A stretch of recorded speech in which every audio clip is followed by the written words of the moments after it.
Seja bem-vindo ao podcast Juízo e Sabedoria. Tema: O Sermão do Monte. Produção: Juízo e Sabedoria. Publicação: Editora Fortes. Apresentamos inicialmente o conteúdo bíblico e interpretações, em seguida as reflexões sobre o tema. Capítulo 14. O jejum em secreto. Um coração rendido em silêncio. Mateus 6, 16 a 18. Introdução. O jejum é uma prática espiritual presente em todas as Escrituras, desde Moisés, Davi e Esther, até Jesus e os apóstolos. Mas como toda prática, ele corre o risco de se tornar um espetáculo espiritual, esvaziado de sentido e cheio de vaidade. Por isso, Jesus nos ensina que o verdadeiro jejum não é o que muda a aparência do rosto, mas o que transforma a disposição do coração. Texto bíblico: Mateus 6, 16 a 18, NVI. Quando jejuarem, não mostrem uma aparência triste como os hipócritas, pois eles mudam a aparência do rosto a fim de que os outros vejam que estão jejuando. Eu lhes digo verdadeiramente que eles já receberam sua plena recompensa. Ao jejuar, ponha óleo sobre a cabeça e lave o rosto, para que não pareça aos outros que você está jejuando, mas apenas a seu Pai que vê em secreto. E seu Pai que vê em secreto o recompensará. Análise e interpretação. 1. Quando jejuarem, versículo 16. Novamente, Jesus não diz se, mas quando. Ou seja, o jejum faz parte da vida espiritual do discípulo. Porém, Jesus confronta a motivação errada: jejuar para aparecer. Jejuar para ser visto é trocar o jejum por performance religiosa. E a única recompensa será a admiração humana, vazia e passageira. 2. Ponha óleo, lave o rosto, versículo 17. No contexto cultural, passar óleo e lavar o rosto era sinal de normalidade, cuidado pessoal e dignidade. O ensinamento aqui é: não transforme seu sacrifício espiritual em autoexaltação. A disciplina deve ser discreta e o foco, o relacionamento com o Pai. 3. O Pai que vê em secreto, versículo 18. Jesus reafirma o princípio de Mateus 6, Deus vê o invisível. Ele percebe a intenção.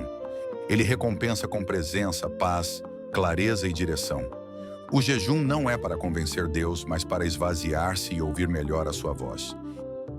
Espiritualidade do jejum.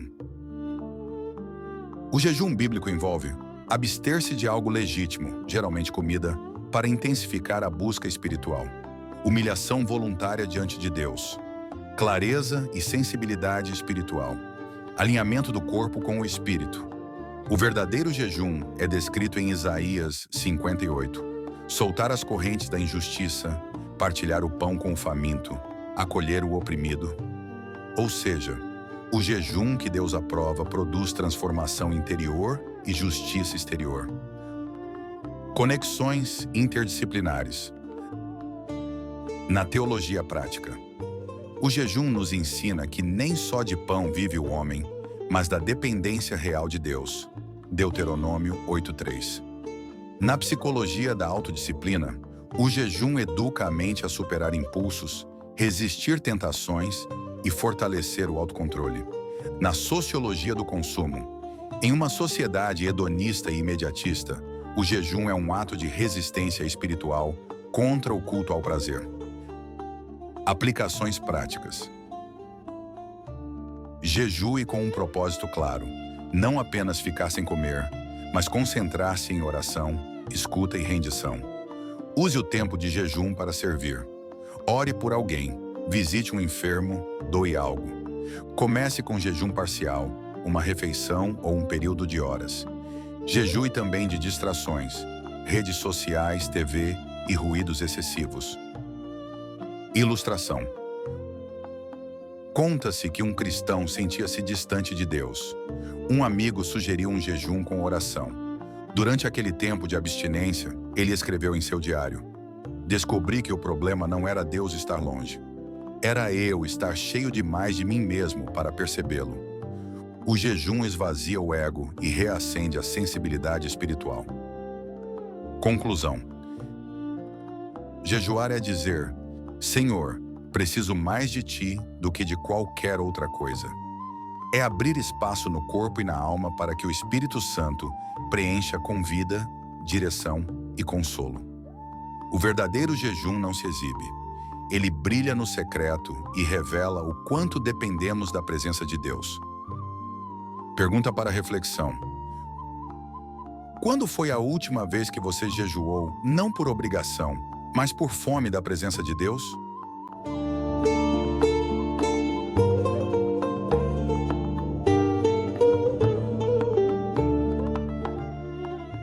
Agora vamos ouvir as reflexões sobre o conteúdo apresentado.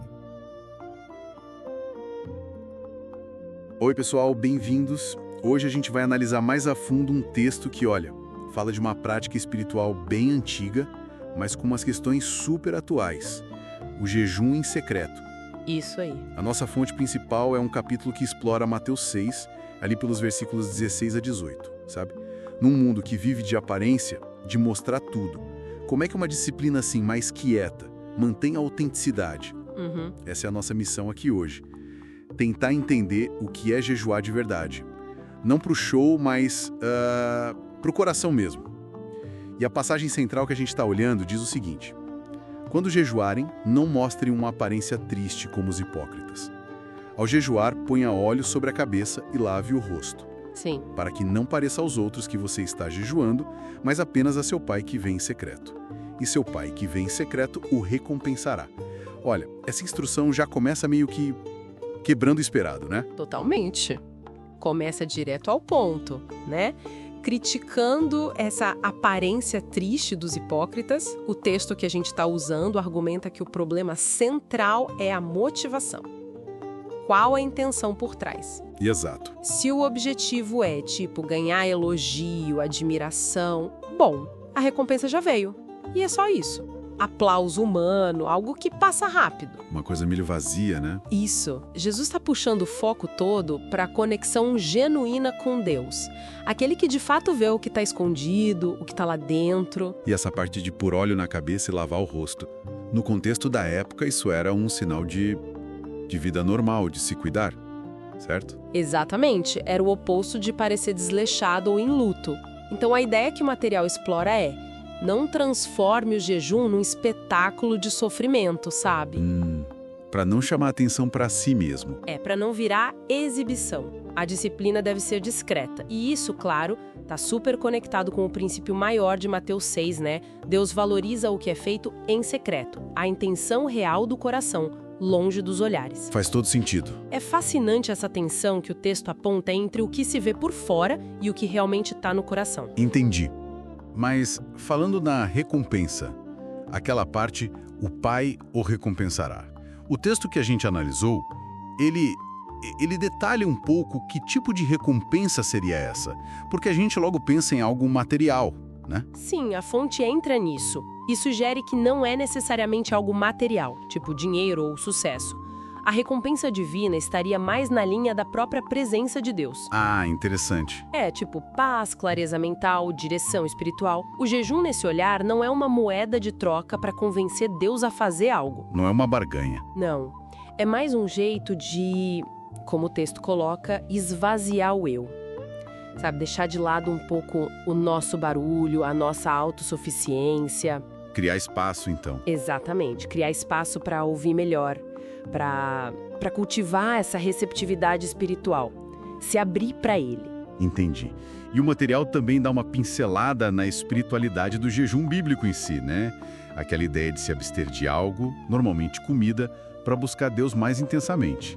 Um ato de humildade. Isso. E menciona uma passagem-chave, que é Isaías 58. A fonte que a gente tem aqui destaca muito como Isaías conecta o jejum que Deus aprova, não só com o não comer, mas com ações concretas. Ações. Como assim? Ações de justiça, de compaixão. Tipo, soltar quem está preso injustamente, dividir a comida com quem tem fome, acolher o pobre. Ou seja, o jejum autêntico não fica só no individual. Ele transborda em amor para o outro. Nossa, que conexão forte. Isso muda a perspectiva. E a fonte que estamos usando, ela vai até além, né?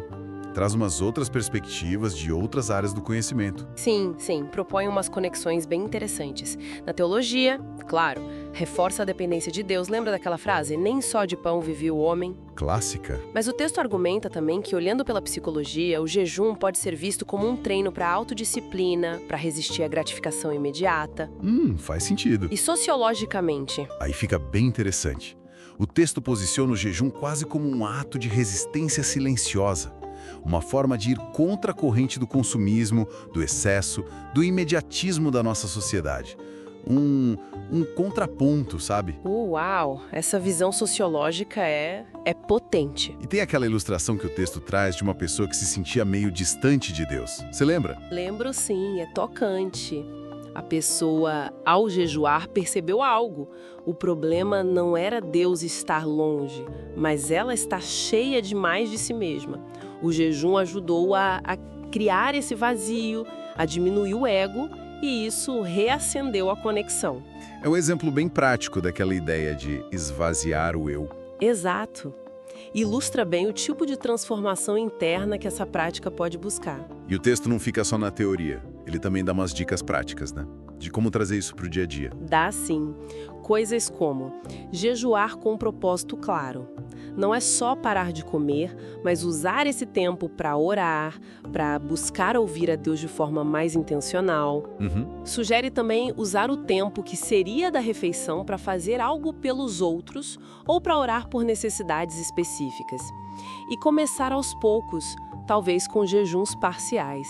Não precisa ser radical logo de cá. Não. Ou até jejuar de outras coisas, né? Tipo redes sociais, excesso de notícias, barulho constante, coisas que nos enchem e nos distraem dele. Entendi. Então, resumindo, qual seria a mensagem central que a nossa fonte quer passar sobre o jejum em secreto? Olha, em essência eu diria que jejuar de forma autêntica, como o texto descreve, é quase como dizer baixinho: Deus, eu preciso mais de ti do que disso aqui. Seja comida, distração, o que for. Uma declaração de prioridade. É criar um espaço interno para que o Espírito Santo possa preencher, sabe? O jejum verdadeiro, segundo essa análise, ele não busca o palco, ele opera no secreto do coração. E ele nos lembra dessa nossa dependência fundamental da presença divina.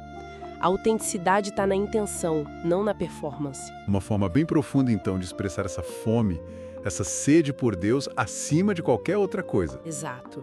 E isso, acho, nos deixa com uma pergunta para refletir, que é uma adaptação do próprio material. Qual seria? Quando foi a última vez que alguém jejuou, não por rotina ou por sentir que tem que, ou para parecer mais espiritual, mas por uma fome genuína mesmo, sabe? Uma sede real pela presença e pela direção de Deus na própria vida. Fica aí pra gente pensar.